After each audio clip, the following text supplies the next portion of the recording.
டிஎன்எஸ்எஸ் பிரிவு 142 பாதுகாப்பு கொடுக்க தவறியதற்காக சிறையில் இருக்கும் நபர்களை விடுவிக்கும் அதிகாரம்.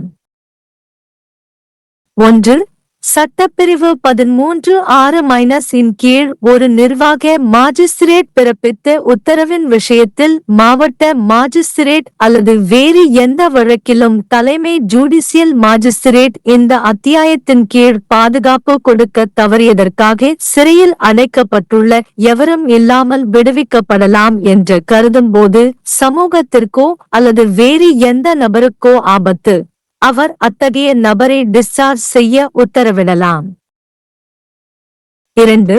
இந்த அத்தியாயத்தின் கீழ் பாதுகாப்பு வழங்க தவறியதற்காக யாரேனும் ஒருவர் சிறையில் அடைக்கப்பட்டிருக்கும் போதெல்லாம் உயர் நீதிமன்றம் அல்லது அமர்வு நீதிமன்றம் அல்லது பிற நீதிமன்றம் மாவட்ட மாஜிஸ்திரேட் மூலம் உத்தரவு பிறப்பிக்கப்பட்ட வழக்கில் பிரிவு 13(6) இன் கீழ் எக்ஸிகியூட்டிவ் மாஜிஸ்திரேட் அல்லது வேறு ஏதேனும் வழக்கில் தலைமை ஜுடிசியல் மாஜிஸ்திரேட் பாதுகாப்பின் அளவு அல்லது ஜாமீன்களின் எண்ணிக்கை அல்லது பாதுகாப்பு தேவைப்படும் நேரத்தை குறைத்து உத்தரவிடலாம்.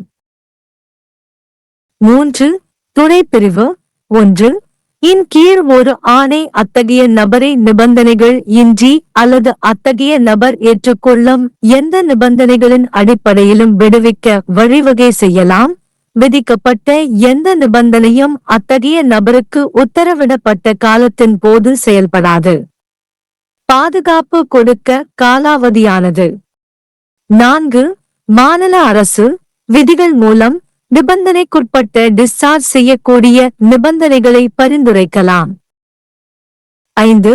மாவட்ட நீதிபதியின் கருத்துப்படி பிரிவு 13(6) இன் கீழ் ஒரு நிர்வாக மாஜிஸ்திரேட் அல்லது தலைமை ஜுடிசியல் மாஜிஸ்திரேட் பிறப்பித்த உத்தரவின் அடிப்படையில் யாரேனும் ஒருவர் விடுவிக்கப்பட்டிருந்தால் டிஸ்சார்ஜ் செய்யப்பட்டது அல்லது அவரது வாரிசு நிறைவேற்றப்படவில்லை, அவர் அதை ரத்து செய்யலாம். 6. துணைப்பிரிவு 5 இன் கீழ் ஒரு நிபந்தனை உத்தரவு ரத்து செய்யப்பட்டால் அத்தகைய நபர் எந்தவொரு காவல்துறை அதிகாரியாலும் பிடிவாரண்ட் இன்றி கைது செய்யப்படலாம். அதன்பின் மாவட்ட நீதிபதி முன் ஆஜர்படுத்தப்பட வேண்டும். பிரிவு 136 இன் கீழ் ஒரு நிர்வாக மாஜிஸ்திரேட் அல்லது வேறு ஏதேனும் வழக்கில் தலைமை ஜுடிசியல் மாஜிஸ்திரேட். 7.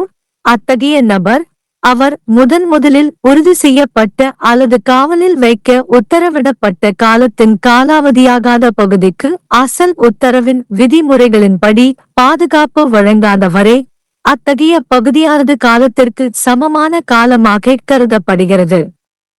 டிஸ்சார்ஜ் நிபந்தனைகளை மீறும் தேதிக்கும் அத்தகைய நிபந்தனைக்குட்பட்ட டிஸ்சார்ஜ் தவிர அவர் விடுவிக்க உரிமை பெற்றிருக்கும் தேதிக்கும் இடைப்பட்ட காலம் மாவட்ட நீதிபதி பிரிவு 136 இன் கீழ் ஒரு நிர்வாக மாஜிஸ்திரேட் பிறப்பித்த உத்தரவின் வழக்கில் அல்லது வேறு ஏதேனும் வழக்கில் தலைமை ஜுடிசியல் மாஜிஸ்திரேட் அத்தகைய நபரை சிறைக்கு காவலில் வைக்கலாம்.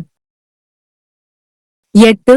துணைப்பிரிவு 7 இன் கீழ் சிறையில் அடைக்கப்பட்ட நபர் 141வது பிரிவின் விதிகளுக்கு உட்பட்டு நீதிமன்றத்துக்கு மேற்கூறிய காலாவதியாகாத பகுதிக்கான அசல் உத்தரவின் விதிமுறைகளின்படி பாதுகாப்பு அளித்து எந்த நேரத்திலும் விடுவிக்கப்படுவார். அல்லது அத்தகைய உத்தரவு பிறப்பிக்கப்பட்ட மாஜிஸ்திரேட் அல்லது அதன் வாரிசுக்கு. 9.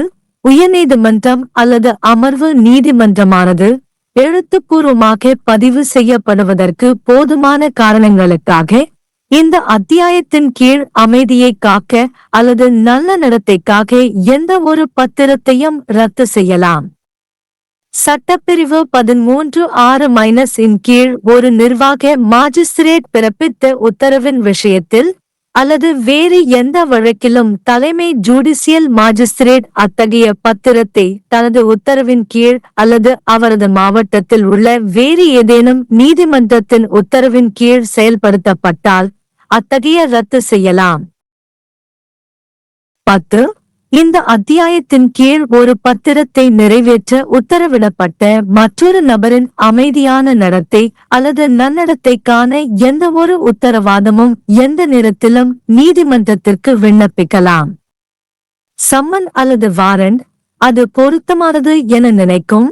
அத்தகைய உத்தரவாதம் யாருக்காக கட்டப்பட்டிருக்கிறதோ அந்த நபர் ஆஜராக வேண்டும் அல்லது முன் நிறுத்தப்பட வேண்டும். बीएनएस धारा 142 प्रतिभूति न देने के कारण कारावासित व्यक्तियों को रिहा करने की शक्ति।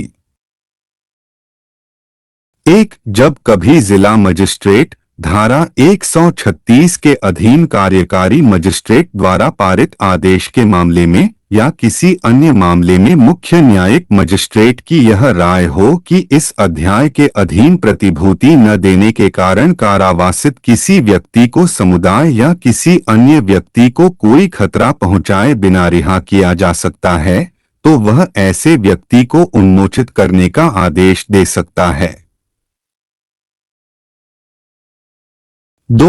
जब कभी किसी व्यक्ति को इस अध्याय के अधीन प्रतिभूति न देने के कारण कारावासित किया गया हो, तो उच्च न्यायालय या सत्र न्यायालय या जहां आदेश किसी अन्य न्यायालय द्वारा दिया गया हो, वहां जिला मजिस्ट्रेट धारा 136 के अधीन कार्यकारी मजिस्ट्रेट द्वारा पारित आदेश के मामले में या किसी अन्य मामले में मुख्य न्यायिक मजिस्ट्रेट प्रतिभूति की राशि या जमानतदारों की संख्या या उस समय को कम करने का आदेश दे सकता है जिसके लिए प्रतिभूति की आवश्यकता है। 3. उपधारा 1 के अधीन आदेश ऐसे व्यक्ति को बिना किसी शर्त के अथवा ऐसी किसी शर्त पर जिसे वह व्यक्ति स्वीकार करता है उन्मोचित करने का निर्देश दे सकता है, परंतु कोई भी शर्त उस समय प्रभावी नहीं रहेगी जब वह अवधि समाप्त हो गई हो जिसके लिए ऐसे व्यक्ति को प्रतिभूति देने का आदेश दिया गया था। 4. राज्य सरकार नियमों द्वारा वे शर्तें निर्धारित कर सकती है जिन पर सशर्त उन्मोचित किया जा सकता है। 5. यदि कोई शर्त जिस पर किसी व्यक्ति को उन्मोचित किया गया है जिला मजिस्ट्रेट की राय में धारा 136 के अधीन किसी कार्यपालक मजिस्ट्रेट द्वारा पारित आदेश के मामले में अथवा किसी अन्य मामले में मुख्य न्यायिक मजिस्ट्रेट द्वारा जिसके द्वारा उन्मोचित करने का आदेश दिया गया था अथवा उसके उत्तराधिकारी की राय में पूरी नहीं हुई है तो वह उसे रद्द कर सकता है। 6. जब उपधारा 5 के अधीन उन्मोचित करने का सशर्त आदेश रद्द कर दिया गया है तो ऐसे व्यक्ति को किसी भी पुलिस अधिकारी द्वारा बिना वारंट के गिरफ्तार किया जा सकता है तथा उसके पश्चात उसे धारा 136 के अधीन किसी कार्यपालक मजिस्ट्रेट द्वारा पारित आदेश के मामले में जिला मजिस्ट्रेट के समक्ष अथवा किसी अन्य मामले में मुख्य न्यायिक मजिस्ट्रेट के समक्ष पेश किया जाएगा। 7. जब तक ऐसा व्यक्ति मूल आदेश की शर्तों के अनुसार उस अवधि के शेष भाग के लिए प्रतिभूति नहीं देता है जिसके लिए उसे प्रथम बार निरुद्ध किया गया था या निरुद्ध किए जाने का आदेश दिया गया था, ऐसी अवधि उन्मोचन की शर्तों के उल्लंघन की तारीख और उस तारीख के बीच की अवधि के बराबर मानी जाएगी जिस तारीख को ऐसी सशर्त उन्मोचन के सिवाय वह रिहा होने का हकदार होता। जिला मजिस्ट्रेट धारा 136 के अधीन किसी कार्यपालक मजिस्ट्रेट द्वारा पारित आदेश के मामले में या किसी अन्य मामले में मुख्य न्यायिक मजिस्ट्रेट ऐसे व्यक्ति को ऐसी शेष अवधि काटने के लिए कारागार में रिमांड कर सकता है। 8. उपधारा 7 के अधीन कारागार में रिमांड किया गया व्यक्ति धारा 141 के उपबंधों के अधीन रहते हुए पूर्वोक्त शेष अवधि के लिए मूल आदेश की शर्तों के अनुसार उस न्यायालय या मजिस्ट्रेट को जिसके द्वारा ऐसा आदेश दिया गया था या उसके उत्तराधिकारी को प्रतिभूति देने पर किसी भी समय रिहा किया जा सकेगा। 9 उच्च न्यायालय या सत्र न्यायालय किसी भी समय पर्याप्त कारणों से जो लिखित में अभिलिखित किए जाएंगे इस अध्याय के अधीन अपने द्वारा पारित किसी आदेश द्वारा निष्पादित शांति बनाए रखने या सदाचार के लिए किसी बंधपत्र को रद्द कर सकेगा और जिला मजिस्ट्रेट धारा 136 के अधीन किसी कार्यपालक मजिस्ट्रेट द्वारा पारित आदेश की दशा में या किसी अन्य दशा में मुख्य न्यायिक मजिस्ट्रेट ऐसा रद्द कर सकेगा जहां ऐसा बंधपत्र उसके आदेश के अधीन या उसके जिले में किसी अन्य न्यायालय के आदेश के अधीन निष्पादित किया गया हो।